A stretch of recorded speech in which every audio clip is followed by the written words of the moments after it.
हुड्डा का बेटा चुनाव लड़े तो हुड्डा मेरे पैर के हाथ लगा कहता है वोट दे दे। और जब कांग्रेस का राज्यसभा का कोई दूसरा कैंडिडेट खड़ा होता है तो फिर बात ही नहीं करता। जयप्रकाश ने टेलीफोन किया, हुड्डा के घर बैठ करके जयप्रकाश ने हुड्डा से मेरी बात कराई कि नेताजी आपसे हुड्डा साहब बात करना चाहते हैं। भजनलाल को कांग्रेस से बाहर किसने किया? हुड्डा ने किया। उसके बाद राव इंद्रजीत को किसने किया? हुड्डा ने किया था। हुड्डा को अपने बेटे के सिवाय कुछ नजर नहीं आता। लोगों ने, जब मैं रोहतक के कार्यक्रम कर रहा था, जब मैं लोगों को इनवाइट कर रहा था,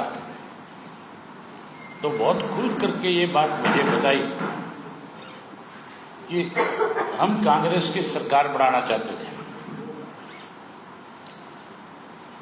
लेकिन हुड्डा साहब और उनका जो बेटा है वो दोनों एक षड्यंत्र के तहत कांग्रेस को सत्ता से दूर लेकर के जा रहे हैं। लोगों ने मतलब एक एक सीट पे बताया कि किस किस सीट को किस तरीके से इन्होंने हराने का काम किया, कैसे कैसे षड्यंत्र किए। तब मैंने लोगों से खुल के ये कहा था कि मैं आपको बहुत पहले कह रहा था कि हुड्डा पार्टी जो है वो मुकदमों के डर से लगातार भाजपा की प्रॉक्सी बन के काम कर रही है। जो भाजपा की तरफ से संदेश मिलता है इनको, उस संदेश को कैसे पूरा किया जाए उसके लिए काम कर रहे हैं। आज उदयभान भी कोई प्रेस कॉन्फ्रेंस कर रहा है, उससे भी पूछना कि आप कैसे आ रहे थे, आपको किसने हराया। ये पलवल शेष को तो पता है इस बात का कि कर्ण कैसे आ रहा, उदयभान कैसे आ रहा, किसने हराया।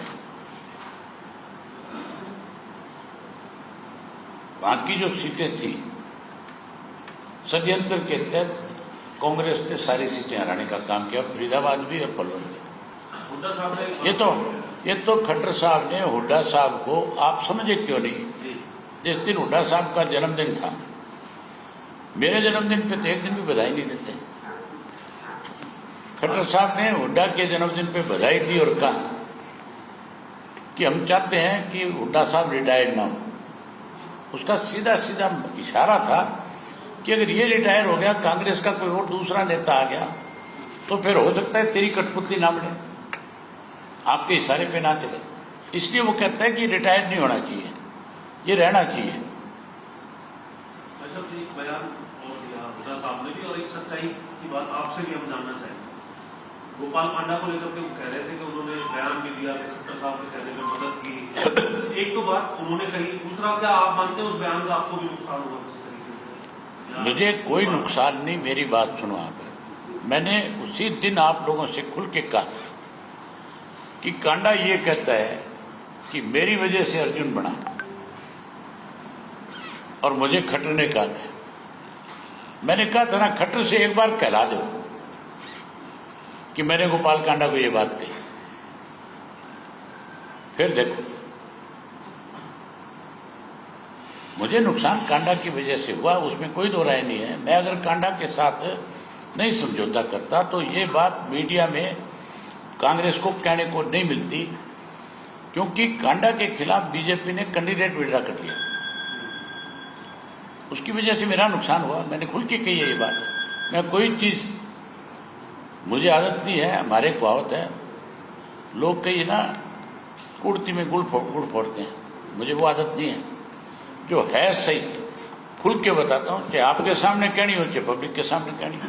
सर, ये रैली से पहले चर्चा चली अचानक से, हालांकि है तो ये कांग्रेस का विषय कि हुड्डा साहब को नेता विपक्ष बनाया जा रहा है, नागरिक का नेता उनको बनाने का कभी भी आदेश जारी हो सकती है। हुड्डा ने ये बात बहुत दबाव डाला कांग्रेस हाईकमान के ऊपर कि अगर मुझे जल्दी डिक्लेयर नहीं किया गया, 25 से पहले नहीं किया गया, तो कांग्रेस साफ हो जाएगी। वो कांग्रेस साफ नहीं, वो खुद साफ हो गया। हुड्डा घमंड की वजह से मार खा रहा है।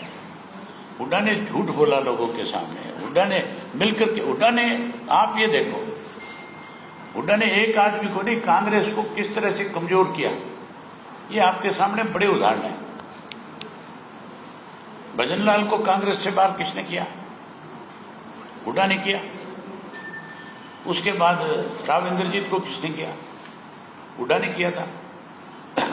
उसके बाद वीरेंद्र सिंह को किसने निकलाया? हुड्डा की वजह से निकला, उसने उसको मिनिस्टर नहीं बनने दिया।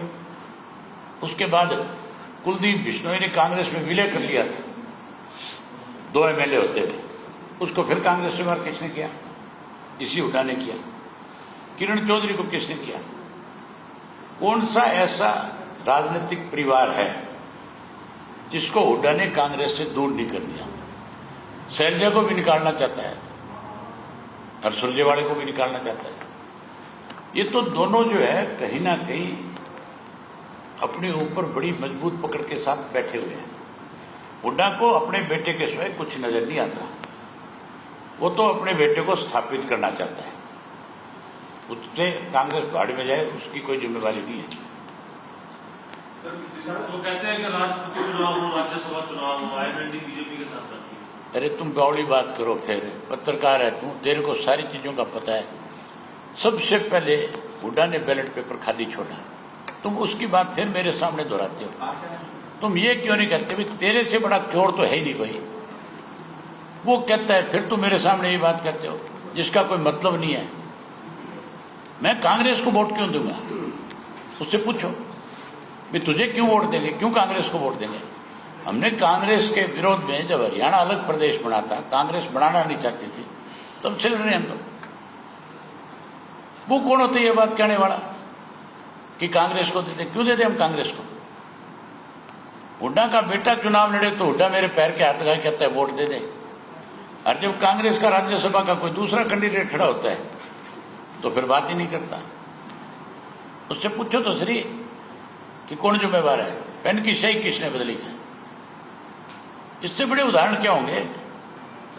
कांग्रेस के इतने कैंडिडेट किसने हराए, 30 टिकटें किसने दिलवाई? इससे बड़े उदाहरण तो हो ही नहीं सकते हैं। मेरे से वोट मांगा, जयप्रकाश ने टेलीफोन किया, हुड्डा के घर बैठ करके जयप्रकाश ने हुड्डा से मेरी बात कराई कि नेताजी आपसे हुड्डा साहब बात करना चाहते हैं। और हुड्डा ने मुझे कहा कि दीपेंद्र को टिकट मिल गई, अवैध जी आप मदद करना। मैंने कहा कोई नहीं, मैं विचार करूंगा इस पर। उसके बाद तो चुनाव कहीं हो लिए।